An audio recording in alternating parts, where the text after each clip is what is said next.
फिर हम सब बहुत उजलत में वहाँ से रवाना हो गए। हमने सारा सामान ग्लोरिया के हवाले कर दिया था ताकि होटल वालों को हमारे फरार पर शुबा न हो सके। मैंने मौका देखकर बेहोश बैरे को भी अपने कमरे में पहुंचा दिया था और कमरा लॉक करके इसकी चाबी जेब में डाल ली थी। जब पाकिस्तान जाने के वक्त करीब आया था तो माइकल किसी बदरू की तरह हमारी राह में हाइल हो गया था। वहाँ से हम एक 5 स्टार होटल में पहुंचे। ये होटल पहले वाले से काफ़ी फासले पर था। यहाँ भी हस्बे साबिक ग्लोरिया ने अपने लिए अलहदा कमरा बुक कराया और ख़ुद को हमसे बिल्कुल अलग थलग रखा। तैमूर और विजय भी पहले की तरह एक कमरे में मुकीम थे। मैं और कांता एक दूसरे कमरे में थे। हमारे कमरे एक ही फ्लोर पर थे और ये भी महज इत्तेफाक था कि वो कमरे बराबर बराबर थे। वहाँ पहुंचकर मैंने सुकून का सांस लिया। मैंने ग्लोरिया से अपना सूटकेस और कांता का शोल्डर बैग ले लिया था ताकि बगैर सामान के होटल वालों को कोई शुबा न हो। कांता एक मरतबा फिर डिप्रेस हो रही थी। वो बार बार यही तकरार कर रही थी कि तुम पाकिस्तान जाकर मुझे भूल जाओगे। फिर ग्लोरिया भी वहाँ आ गई। कांता इसे देखकर रोने लगी और बोली, ग्लोरिया मैं तुमसे एक बार फिर कह रही हूँ कि कामरान का ख्याल रखना, इस पर आँच ना आने देना। इस पर आँच नहीं आएगी बल्कि खोपड़ी में सुराख होगा। अचानक दरवाजे की तरफ से आवाज़ आई। मैं भड़क कर पलटा। वहाँ घुटे हुए जिस्म का एक दराज कद सफ़ेद फार्म खड़ा था। इसके चेहरे पर बदमाशों वाली मखसूस छाप थी और होंठों पर तज़हीक अमेज़ मुस्कुराहट। वो माइकल नहीं था। पहली नज़र में तो मैं समझा कि वो माइकल है। तशवीशनाक बात यह थी कि इसके हाथ में वैसा ही रिवॉल्वर था जो बवक्ते ज़रूरत एक्सप्लॉइटर में भी तब्दील हो जाता है। नो, इसने मुझे टोक दिया, अपनी जगह से हरकत मत करना। मैंने बहुत गैर महसूस तरीके से जेब तक हाथ ले जाने की कोशिश की थी। तुम हो कौन और क्या चाहते हो? मैंने भुन्ना कर पूछा। वाह बड़े मियाँ, इसने मजाका खेज लहजे में कहा। रस्सी जल गई मगर बल नहीं गया। मुझे तुमसे कोई दुश्मनी नहीं, ना ही मैं तुम्हारे खून से अपने हाथ रंगना चाहता हूँ। मैं सिर्फ ग्लोरिया को साथ ले जाऊँगा और कामरान कहीं नजर आया तो इसे गोली मार दूंगा। वो मेरी स्याही माइल रंगत और चेहरे पर नमूदार होने वाली झुर्रियों की वजह से मुझे बूढ़ा समझ रहा था, इसलिए मेरा मजाका भी उड़ा रहा था। इस वक्त ग्लोरिया की हिफाजत मेरी जिम्मेदारी है क्योंकि कामरान इसे मेरे हवाले करके गया है। जब तक मैं जिंदा हूँ इस वक्त तक तो ग्लोरिया यहाँ से जाती नहीं। हाँ, मैं मर जाऊँ तो बात और है। मैंने अपनी आवाज़ और लहजे पर भी बुढ़ापा तारी कर लिया। क्यों अपनी जान के पीछे पड़े हो? इसने फिर हंस कर तज़हीक अमीज़ लहजे में कहा। वैसे भी तुम 1 आध साल में मर जाओगे। मेरे ही हाथों क्यों मरना चाहती हो? फिर वो ग्लोरिया से मुखातिब हुआ। क्यों इस बुड्ढे का खून मेरी गर्दन पर डालना चाहती हो? खामोशी से मेरे साथ चली चलो। फिर इसकी नज़र अचानक कांता पर पड़ी। इसका हसीन सरापा और क़यामत खेज हुस्न देखकर वो मबहूत हो गया और बिड़बिड़ाया, व्हाट ए ब्यूटी। अब मैं ग्लोरिया के साथ इस लड़की को भी ले जाऊंगा। क्यों बड़े मियाँ, ठीक है ना? शट अप, मैंने झिंझिलाहट का मुजाहरा किया। इसकी तरफ तो टेढ़ी आंख से भी मत देखना, ये मेरी बीवी है। बीवी? इसने हैरत से दोहराया। ये तुम्हारी बीवी है? इतने हैरान क्यों हो रहे हो? क्या तुम्हारे मुल्क में बीवियाँ नहीं होती? मैंने कुछ तवक्कुफ के बाद कहा। ये तो मेरी तीसरी बीवी है, चौथी वो है। मैंने इसके पुश्त की तरफ इशारा किया। वो बेसाख्ता पलटा। मेरे लिए इतना ही काफ़ी था। मैंने बरकी सूरत से लात घुमाई मगर मैं अपने ही जोर में घूम कर रह गया क्योंकि ग्लोरिया मुझसे पहले इस पर झपट चुकी थी। वो मेरे मुकाबले में इससे ज़्यादा नज़दीक थी। ग्लोरिया ने एक साथ दोनों पैर इस्तेमाल किए थे। एक किक इसकी कलाई पर पड़ी थी और दूसरी सीने पर। गैर मुल्की का रिवॉल्वर इसके हाथ से निकल कर दाएं तरफ की दीवार से टकराया जिसे मैंने फ़ौरन कब्जे में कर लिया। ये ख़तरनाक मूव था।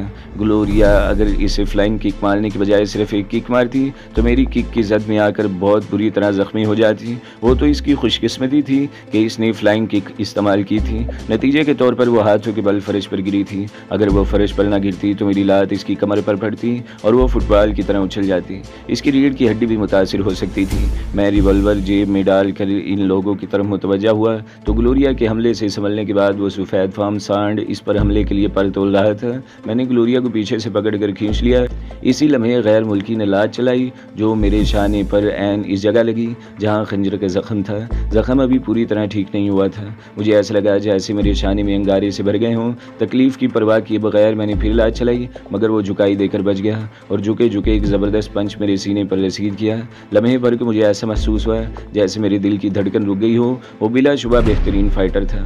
मुझे बेख्तियार विजय और तैमूर का ख्याल आया। इन दोनों के बाद वो तीसरा शख्स था जिसने इतनी बेजिगरी से ना सिर्फ मेरा मुकाबला किया था बल्कि मुझे ज़िक पहुँचाने में भी कामयाब हो गया था। मैं फुर्ती से चंद कदम पीछे हट गया ताकि अपनी तवानाई बहाल कर सकूं। वो मेरे पीछे हटने से मजीद शेर हो गया और उछल कर फ्लाइंग किक मारने की कोशिश की मगर अब मैं मोहताज था। मैंने फुर्ती से पीछे हटकर इसकी दोनों टांगें पकड़ ली। वो कमर के बल ज़मीन पर गिरा और झटके देकर अपनी टांगें छुड़ाने की कोशिश करने लगा मगर अब वो मेरी गिरफ्त में था।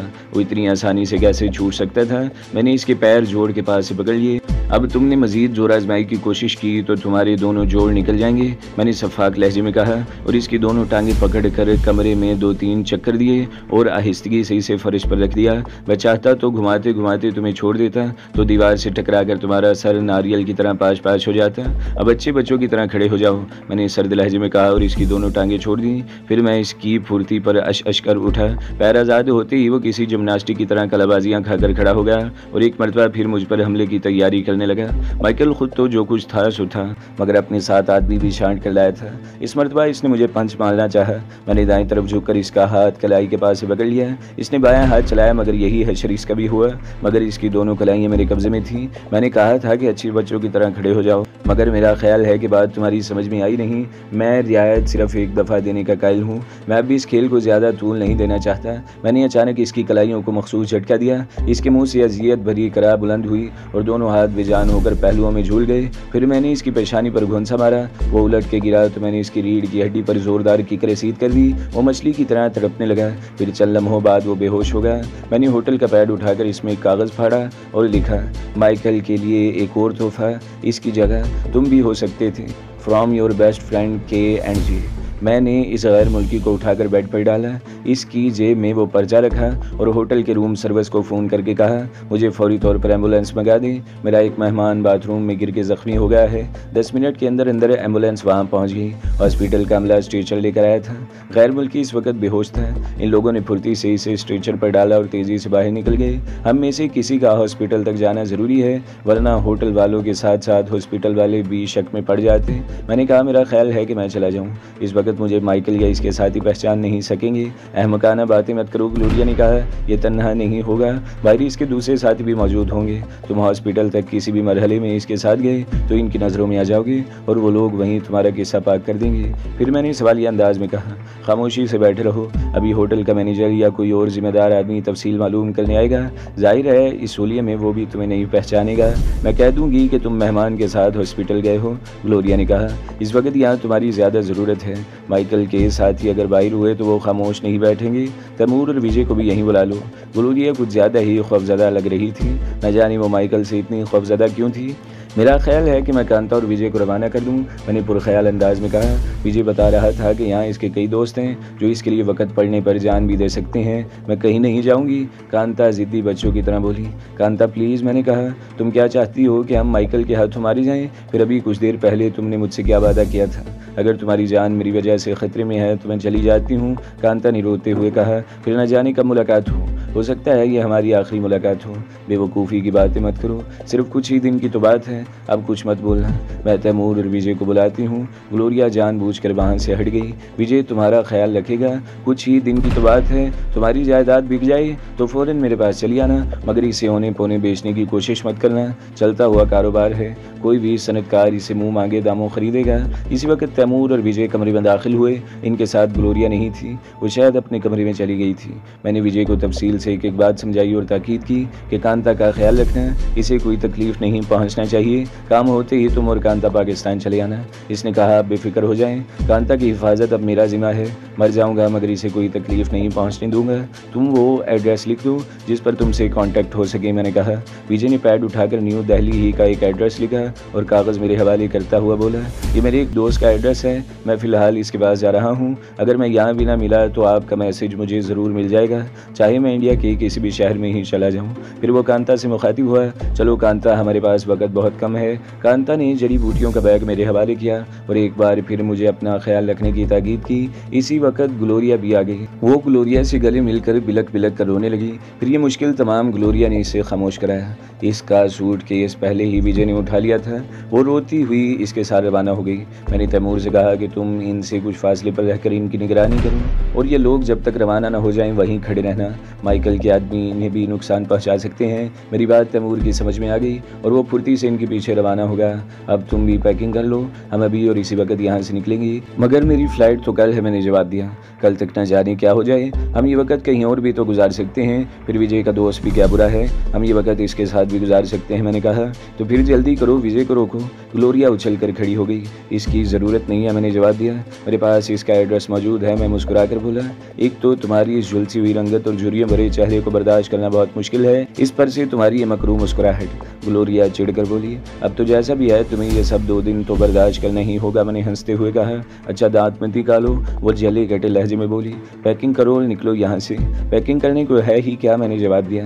वैसे भी होटल वाले मुझे इस हुलिये में नहीं पहचानेंगे, तुम्हें अलबत्ता वो लोग पहचानते हैं। मेरा सूटकेस और बैग भी तुम अपने सामान के साथ ही ले चलो। तुम पोर्टर से सामान उठवाओ, ठीक 2 मिनट बाद मैं भी वहाँ पहुँच जाऊँगा। मेरे पास कपड़ों का एक छोटा सूटकेस और कांता का शोल्डर बैग था। मैंने तायराना अंदाज में कमरे का जायजा लिया, मगर अब वहाँ हमारी कोई चीज़ भी नहीं रह गई थी। चलते चलते मैंने होटल के इस पैड के ऊपर वाले 4-5 सफ़े फाड़ लिए। विजय ने अपने दोस्त का एड्रेस बॉल पॉइंट से लिखा था, जो निचले सफ़े पर भी उभर आया था। कोई भी ज़हीन शख्स उभरे हुए हरूफ पर पेंसिल का शेड्यूल देकर वो एड्रेस मालूम कर सकता था। मैंने इन कागज़ों का गोला सा बनाकर जेब में ठूंस लिया और आखिरी बार कमरे का जायज़ा लेकर बाहर निकल गया। कमरे से निकलते वक्त भी मैं बहुत मोहतात था, मगर कॉरिडोर में बिल्कुल सन्नाटा था। मैं जो कन्या अंदाज में लिफ्ट की तरफ बढ़ा। लिफ्ट के इंतजार में एक जोड़ा पहले से मौजूद था। इन दोनों की शायद हाल ही में शादी हुई थी, क्योंकि लड़की के पैरों पर भी मेहंदी लगी थी, जो इसकी सफ़ेद जिल्द पर बहुत खूबसूरत लग रही थी। लड़की यूं भी खूबसूरत थी और लग रहा था जैसे इसने सेंट की पूरी शीशी जिस्म पर उलट ली हो। मर्द ने घूर के मुझे देखा और इससे पहले कि वो कुछ कहता, लिफ्ट ऊपर से नीचे आ गई। लिफ्ट का दरवाज़ा खुला तो मैंने पहले इन दोनों को दाखिल होने का मौका दिया, फिर जल्दी से खुद भी लिफ्ट में दाखिल हो गया। लिफ्ट में एक आदमी पहले से मौजूद था। मैं इसे देखकर बुरी तरह चौंक उठा, क्योंकि वो भी गैर मुल्की था और बगौर हम तीनों का जायज़ा ले रहा था। इसने मुझ पर ज़्यादा तवज्जो नहीं दी। इसका मतलब यही था कि मुझे पहचानने में नाकाम रहा है। वो भी बगौर लड़की का जायज़ा ले रहा था। फिर इसने अचानक रिवॉल्वर निकाल कर लड़की पर तान लिया। आवाज़ मत निकालना, वो गुर्रा कर इंग्लिश में बोला, वरना यहीं ढेर कर दूंगा। लड़की की आंखें हैरत और खौफ से फटी की फटी रह गईं। मर्द भी हैरत से मुंह खोले इसे देख रहा था। कामरान किस कमरे में है? वो दरिस्त लहजे में लड़की से मुखातिब हुआ। कौन कामरान? लड़की के लहजे में वहशत थी। मेरे पास ज़्यादा वक्त नहीं है। लिफ्ट के ग्राउंड फ्लोर तक पहुंचने से पहले तुमने जवाब न दिया तो दोनों को मार दूंगा और तुम्हारी वजह से ये बुढ़ा भी मारा जाएगा। मैं कोई सबूत या गवाह छोड़ने का आदी नहीं हूँ। जल्दी करो। इसने रिवॉल्वर का सेफ्टी केज हटाया। मैं जानता था कि तुम भी कामरान के साथ रहती हो। वो शायद इसे कांता समझ रहा था। तुम्हें गलत फहमी हुई है मिस्टर। मर्द ने पहली दफ़ा जुबान खोली। हम किसी कामरान को नहीं जानते। ग्राउंड फ्लोर आने वाला है, अब मरने के लिए तैयार हो जाओ। वो वाकई इसे मारने के मूड में था, क्योंकि ट्रिगर पर इसकी उंगली का दबाव बढ़ रहा था। मैं इस दौरान में गैर महसूस अंदाज में खिसक के इसके नज़दीक हो गया। मैंने अचानक इसके रिवॉल्वर वाले हाथ पर खड़ी हथेली की ज़रब लगाई। रिवॉल्वर इसके हाथ से निकल कर लिफ्ट की दीवार से टकराया। वो दीवाना वार रिवॉल्वर उठाने को झुका। मैंने पूरी कुव्वत से इसकी कनपट्टी पर घोंसा रिसीव किया। वो घुटनों के बल फर्श पर गिर पड़ा और ढेर हो गया। मैंने लिफ्ट रोक के दोबारा 3rd फ्लोर का बटन दबा दिया। नीचे जाते जाते लिफ्ट एक मरतबा फिर ऊपर जाने लगी। Thank you very much. लड़की ने थूक निगलते हुए मेरा शुक्रिया अदा किया।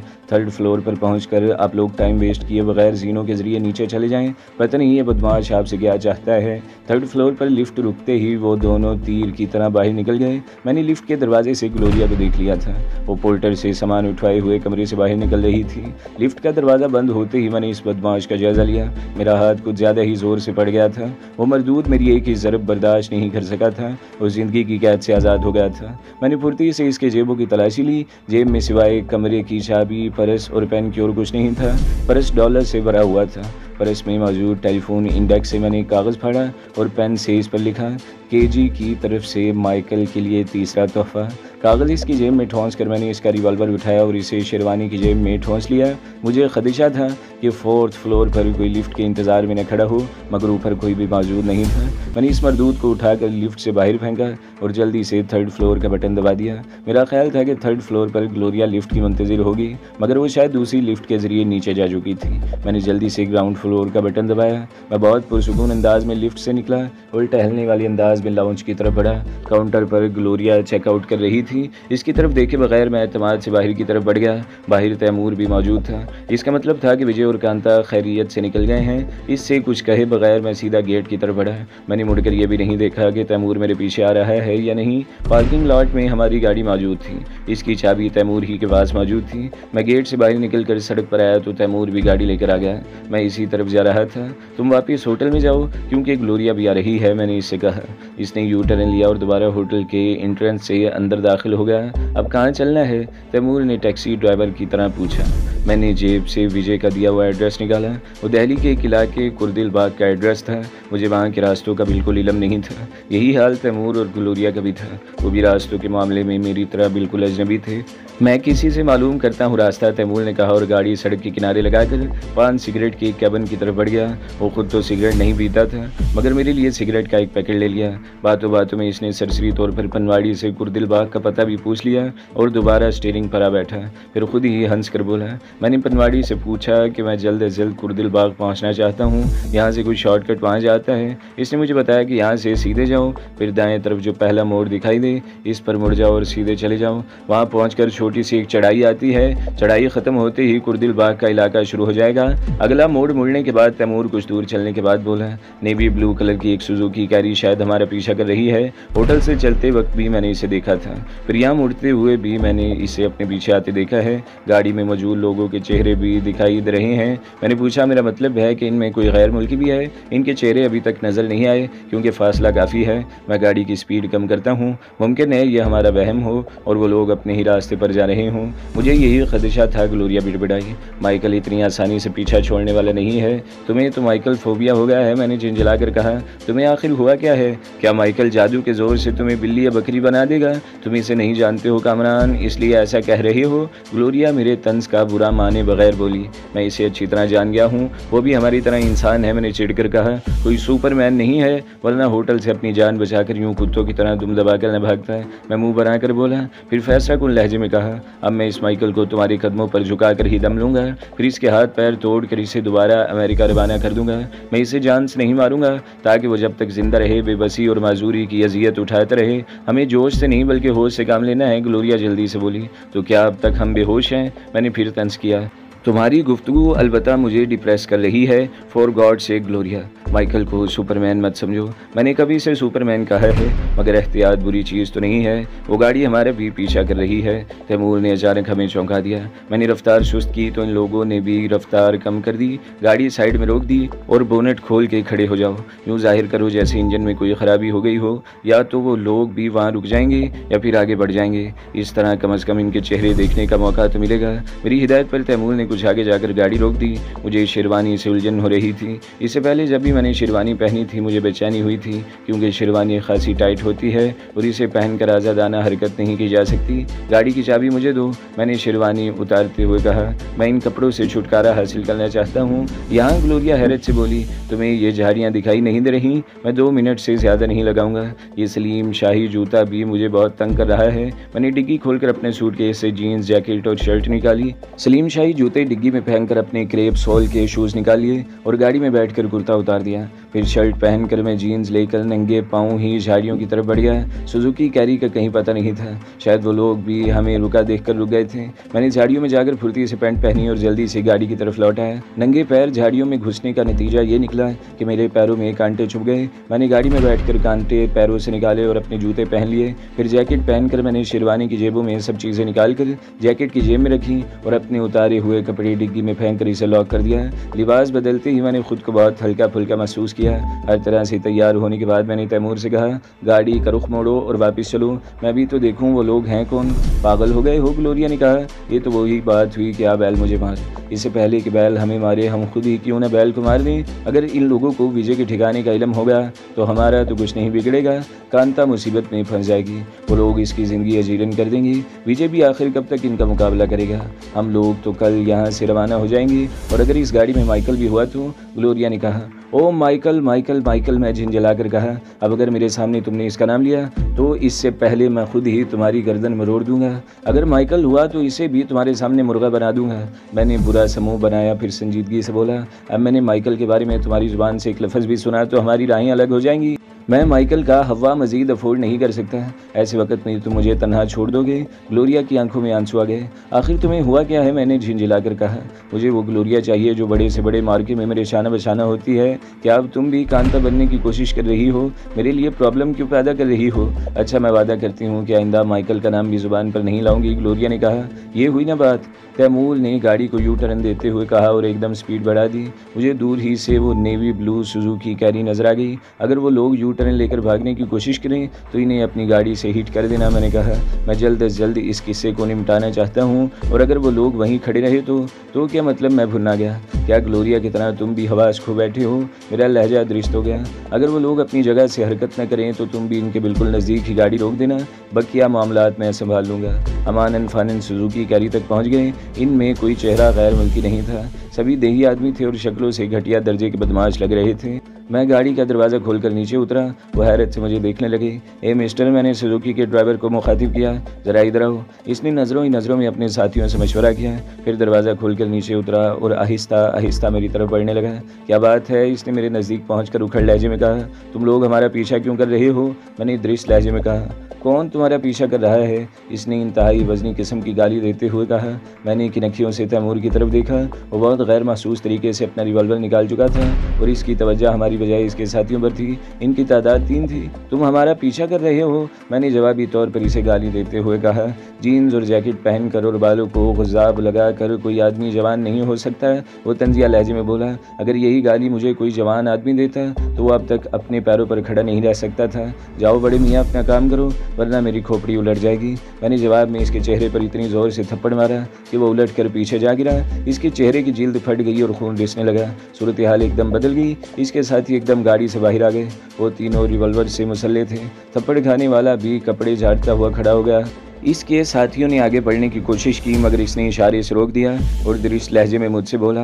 अब तक मैं तेरी उम्र का लिहाज कर रहा था बूढ़े, मगर मुझ पर हाथ उठाकर तूने खुद अपनी मौत को दावत दी है। मैं इसे दावत तो कई साल से दे रहा हूँ मगर वो कमबख्त ऐसी बेमुरव्वत है कि मुझे लिफ्ट ही नहीं देती। मैंने मज़ाक़ खेज़ लहजे में कहा और अचानक आगे बढ़कर इसे दबोच लिया। फिर मैंने झटका देकर इसका रुख इसके साथियों की तरफ किया और बाएं कलाई से इसकी गर्दन जकड़ कर इसे ढाल बना लिया। दूसरे ही लम्हे मैंने रिवॉल्वर्स निकाल कर इसकी कनपटी पर रखा और सर्द लहजे में बोला। अपने साथियों से कहो कि रिवॉल्वर फेंक कर अपने दोनों हाथ सर पर रखें और झाड़ियों में चले जाएं। वो सड़क सुनसान ज़रूर थी मगर इतनी भी नहीं थी। वक्फे वक्फे से गाड़ियां वहां से गुजर रही थीं। मैं नहीं चाहता था कि कोई गाड़ी वाला ये सूरत हाल देखे और पुलिस को इतला दे दे, इसलिए मैं इन लोगों को झाड़ियों में भेज रहा था। तो दोस्तों, अगली किस्त सुनने के लिए हमारे चैनल को ज़रूर सब्सक्राइब करें, वीडियो को लाइक करें और बेल के आइकन पर भी क्लिक कर दें ताकि हर जो आने वाली वीडियोज़ हैं वो आपको सबसे पहले मिलती रहें।